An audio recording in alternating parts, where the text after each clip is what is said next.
Hi everyone, my name is Anna Swanson. I'm part of CAB. My position is VP of Special Events, and today I'm going to interview Kimberly DeVries for Title IX Coordinator.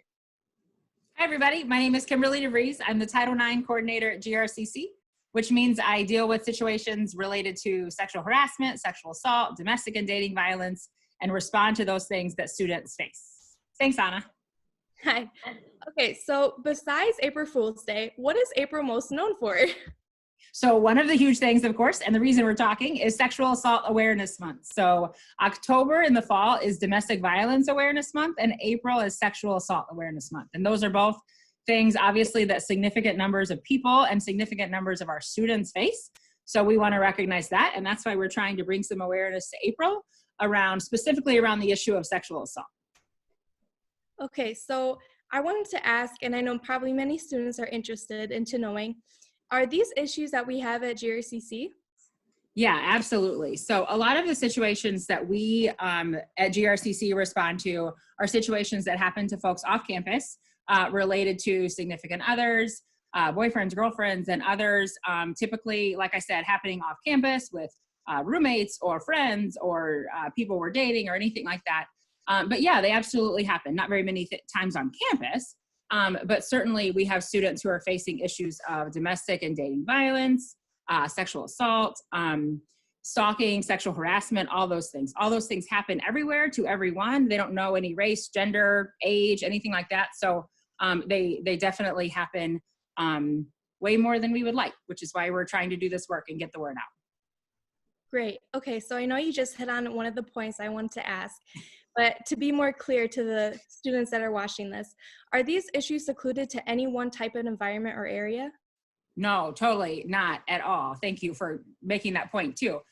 No, these things happen to everyone at every age. Actually, we know that typical traditional college age students are particularly at risk.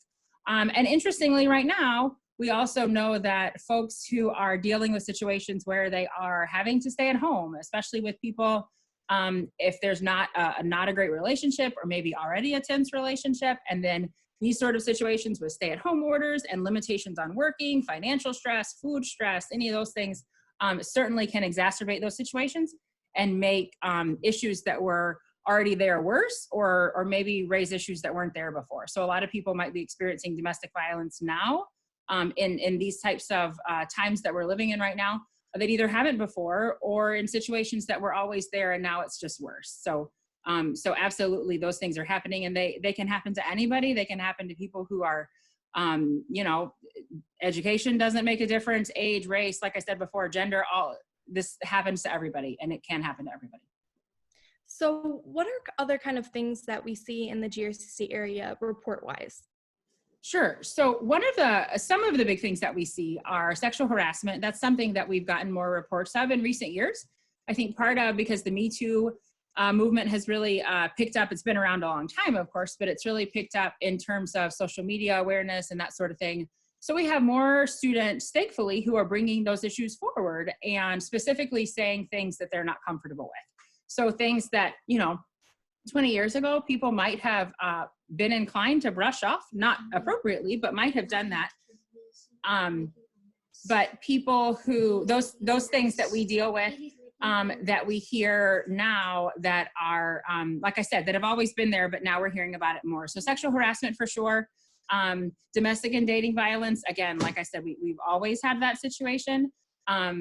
And stalking is one that a lot of colleges are seeing more of now. Not surprisingly, a lot of that is online and through social media, through all sorts of virtual platforms, which is another thing that, we want to be especially aware of right now and ask people to be especially vigilant of right now, since so much of our society right now is going virtual, so that people know that that doesn't necessarily protect you from harassment, that doesn't protect you from stalking just because something is online instead of in person. Okay, so are there, say, what do you call the Title IX per se? Like, I want to say laws. Yes, that's totally what you call them. So Title IX is a federal law. It's a civil rights law that protects people. Yeah, totally. That protects people on the basis of sex in education. Sex interpreted now to mean sex and gender And it protects people on that basis in any educational platform. Public school, private school, applies anywhere that receives federal financial aid. So that is almost every school now. So Title IX is just the federal law. So when we talk about sexual assault, sexual harassment, or when we talk about Title IX, we're talking about the same thing. Title IX does more than that. It protects folks in athletics. It was originally kind of focused on gender equity in athletics, but now it really focuses a lot on the way schools respond to sexual assault, sexual harassment. Okay, great, because I did not know that. So that's great for me to learn, and hopefully great for the other students watching to learn as well. So when you get a report, what does that look like? What do you do next? Sure. So usually if the report comes directly from a student, so if a student emails me or calls our ethics hotline, which is 234-3169, first of all, I'll say that any of those numbers right now are coming to my phone at home. So even though we're not in the office, we are still working and still taking reports, and I'll still get those calls. So obviously you can email me, Kimberly DeVries1@grcc.edu, or call. And if the report comes directly from a student, I just hear what they have to say, what they experienced, what happened, and with a focus on what they want to do next. Typically, we try to, really focus on whatever the reporting student wants to happen. If they want, to contact the police, if they don't, then we typically won't. If they want to talk about a protective order or to talk about something school specific, like a no contact order, or if they just want support in talking to their instructors, it doesn't matter where something happened, and it doesn't matter if the person who's accused of doing it is a GRCC student, person, employee, or not. All that matters is that it's, one of our people who experienced it, and then we'll respond. And if it's reported to us by someone else, so like if a student tells a faculty member that they're turning in an assignment late because of a domestic violence situation, for example, then we would reach out to the student and say, hey, if you want to talk, here's my name, here's my number, here's kind of the resources that we can offer. And sometimes students take us up on it, and sometimes they don't, and that's totally fine.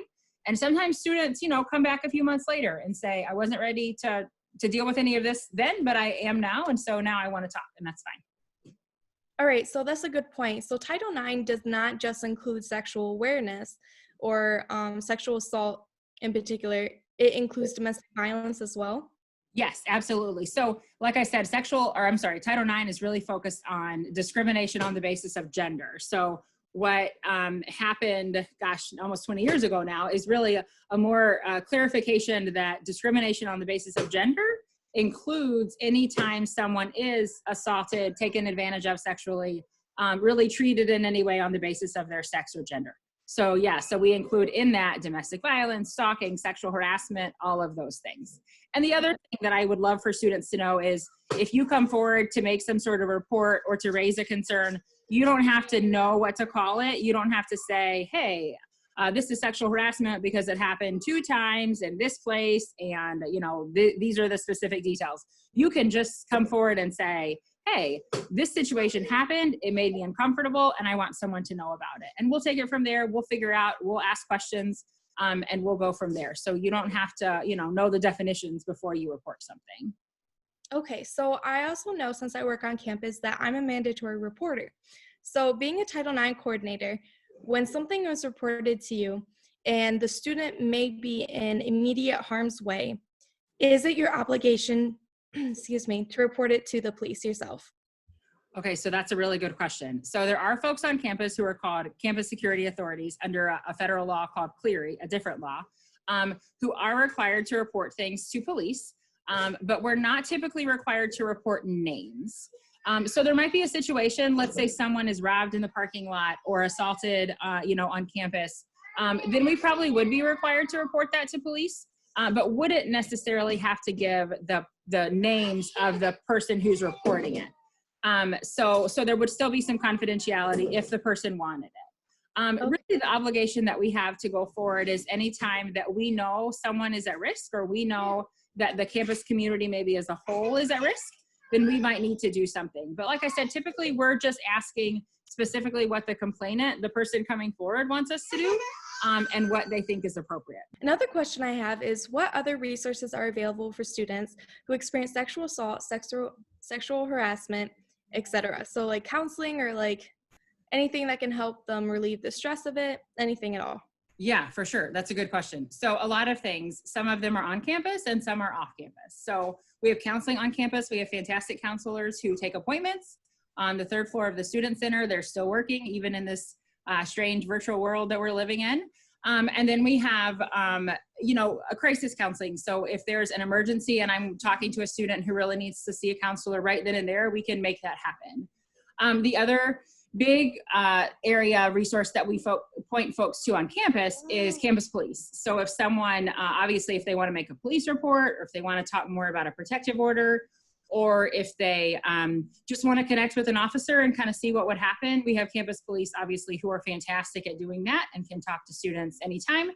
One other thing that they do that we talk about a lot, and this is obviously more applicable when we're all on campus, is an escort service. So if a student is feeling uncomfortable or unsafe for any reason, or wants an escort, from their vehicle or bus stop to their class, then they can get that campus police. They can call campus police and somebody will walk them to wherever they're going. So those are the big resources on campus, as well as, a lot of times I'll offer, when I connect with a student, I'll offer to reach out to their faculty members or maybe to the food pantry or places like that if they need that sort of assistance. There's lots of resources on the Student Life, Student Affairs Get Help page for folks who have those types of needs, like if housing is implicated or food or any of those things, we can talk about and point people to resources there. And then there's a lot of off-campus resources. There's the YWCA, which is huge, does counseling, support groups, a lot of really specialized support for folks who are experiencing these sorts of issues. And then Safe Haven is another big one in Grand Rapids that we point folks to, specifically for people who are dealing with domestic violence. And they're great at supporting folks as well. So there's lots of places like that, lots of counseling options, lots of resources, support groups, suicide helplines, whatever somebody's kind of looking for, we can find those resources for folks. Perfect. So another question I have is, what are some misconceptions about sexual assault or about what we as a college can do to help? Oh, I like that question. There's a lot, I think, and so probably more than we could talk about in a brief interview. But I think one of the big ones is I think people tend to blame themselves whenever they experience anything like this, even if it's, one offhand inappropriate comment directed at them or a sexual assault or a rape. All of those things, I think people tend to blame themselves for.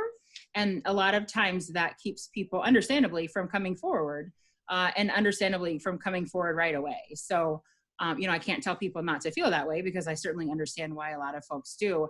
But I think that's a misconception, is that it's easy to come forward, that, that everyone should and does come forward right away and report something. And that, that I think there's a misconception that most assaults get reported, because they don't. A lot of them don't, for tons of reasons. So I think that's a misconception. And I think there's a misconception around, why someone would or wouldn't report. We might tend to think like, oh, this person didn't report because it wasn't really true, or because they were, drunk, or they were partially to blame. And I think those voices get inside the heads of people who experience this. And so a lot of times, if you're listening to this and have experienced it, I think it's totally normal and expected that you would kind of blame yourself and think that something that I did is what caused this. And so there's no point in me getting anybody in trouble. I hear that a lot because it's also my fault. And that's just not true. And our policies, our sexual misconduct policy specifically, actually has specific language that says, if you report something like this, a sexual harassment, assault, any of those things, and in doing so, something comes out that would still be a violation of the conduct code, like say underage drinking, or something that would violate our policies. Now, criminal charges or criminal things aside, we wouldn't pursue those conduct charges. Maybe someone drinking, we would focus on the sexual assault or whatever the bigger thing is that they reported. So I think that's a big misconception. I think the other common misconception is that sexual assault specifically is something that happens with strangers. That's something that happens to people who are, doing stupid things, basically, people who are putting themselves in dangerous situations. And again, I think that results in what we would call victim blaming, focusing on, you know, the actions of the person who experienced it, as opposed to focusing on the choice of the person who did it, who perpetrated whatever it was. So I think the other thing is that I would tell people, and maybe I'm getting off your question, Anna, sorry, is when somebody tells you, if somebody tells you about some of these things, kind of remembering that. And, you know, a lot of people, the first person they tell is a friend, or the first person they tell is, you know, maybe a sibling or family member. And a lot of the healing that someone does or doesn't go through is based on that person's reaction, that first reaction that they get when they tell. If the reaction is, you're making too much of it, or this couldn't possibly have happened, or, hey, that person's a really nice person or a great person, or, you know, any of those things, then that tends to kind of quash the motivation or the impulse to report anywhere else, which, you know, isn't helpful. So I think that would be a big misconception of the type of things, the type of assaults that we see. And then also the importance of that reaction if someone tells you that they've been assaulted or harassed or any of those things, stalked, any of those things. Perfect. So given the stay-at-home order and classes being virtual for students, how are these issues affecting them more so now? Well, I think one of the big things we talked about a little bit before is just that these things are kind of exacerbated when people are at home with people who might have already been doing this, or there might, you know, be tension in a relationship, even if it's not a romantic relationship, even if it's a friendship or a roommate relationship, that can still lead to situations that could be domestic violence, and could be violence that we would, you know, respond to and want to help people with.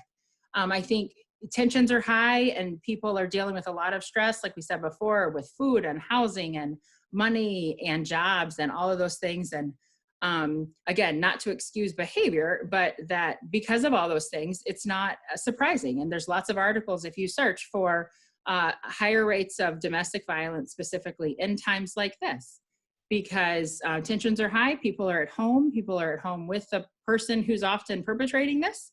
And so in a sad way, I mean, it makes sense that would be that we'd be seeing higher rates of that right now. So then what people are separated from their, separated from their support system they might otherwise have. So, you know, we obviously know at GRCC, a lot of folks come and stay because it's a safe place. We hope that they do that. But if they are not able to do that, if they're at home and that's not a safe place for multiple reasons, because of family support or a significant other or violence or any of those things, then if you're not able to escape it, it is likely going to result in more of those things.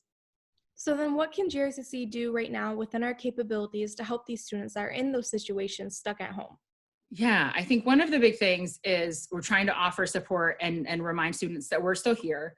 We are not in our offices on campus, but we are still here, present in the community, ready to respond. And that a lot of the resources that we would point students to, YWCA, Safe Haven, counseling, those are still there. Those are still in existence. They might not look the same and they might not be in person, but they still exist and they're still very real and very good support services. And making people aware that those other kind of extra things that add stress, food, housing, any of those, we can help with those too. Again, the Get Help page is there and has lists of resources for emergency funding and information about food and housing. And, you know, we can connect folks with advisors and talk about options for classes and that sort of thing, because we know that all those tensions are kind of combining right now to make a bad situation worse for a lot of folks. So I think that would be the main thing I would tell people is we're still here. We're still doing all the things that we were doing before. We're just doing them a little differently right now. Does Title IX have a specific page themselves that students can go and look on, or is it with a different page? Yeah, so it's both. We're on a lot of pages, but if you go to grcc.edu/consent, that would be the main page I would point folks to. That will link you to the policy. That will link you to my information. Lina Blair, another deputy Title IX coordinator, her information is there. You can contact either one of us, and a lot of other folks are listed on there. And some resources are there as well. Contact for the YWCA, Safe Haven, those contacts with counseling that I mentioned, those are there also. So people can contact me directly and I can give them that information, or you can check out the grcc.edu/consent. Perfect. So Are there any last thoughts or things you want people to know other than the questions I've been asking? Or maybe you've had students come up to you and there's a common question that you get a lot that we didn't cover. Yeah, I think we talked about so much. Thank you. This has been great. I think the main thing that I want people to know, and I think I mentioned it, but I'll just say it again, is that it doesn't matter for purposes of reporting to me and getting assistance from the college. It doesn't matter where something happened. It doesn't have to have happened on campus. It doesn't matter who the other person is. So if you're experiencing abuse from a significant other at home and that person has never set foot on GRCC campus, we can still help with that. Obviously, our help might look different than if the person is a GRCC student, but we can absolutely still help and provide resources, and we still care and we still want to respond. And the other thing I would just say is, right now is a strange time, and give yourself some grace, and we're here for any situation you want to reach out for. Again, you don't have to know what to call it. You don't have to say, hey, I'm being stalked because on this day at this time someone you can reach out for anything and everything, and just to say, hey, I need support, or hey, I'm uncomfortable or in a weird situation. I've had lots of conversations with students where they talk about, how do I set boundaries with this person who is, asking me out or texting me or waiting for me after work or class or whatever. So any of those things, I'm happy to have conversations with folks. It doesn't have to, I don't want people to feel like it has to be serious enough, kind of in this world of like, oh gosh, what I'm experiencing isn't as bad as what other people experience, so I shouldn't ask for help. That's not true. It doesn't matter what you're experiencing. If it makes you uncomfortable, uneasy, unsafe, then we for sure want to help and can help. So Well, thank you. I appreciate it. yeah. Well, it was wonderful being able to have the opportunity to interview you and just know more about the subject and awareness of Sexual Assault Month and everything it has to do with also the stay-at-home order and so on for students. So thank you. Awesome. Thank you so much, everybody, for listening and joining. Email me, call me. Again, our ethics hotline number is 234-3169, or you can call my office number 234-2120. Still answering those numbers right now. Or email me, KimberlyDeVries1@grcc.edu. Thanks so much, Anna. Thanks. Bye.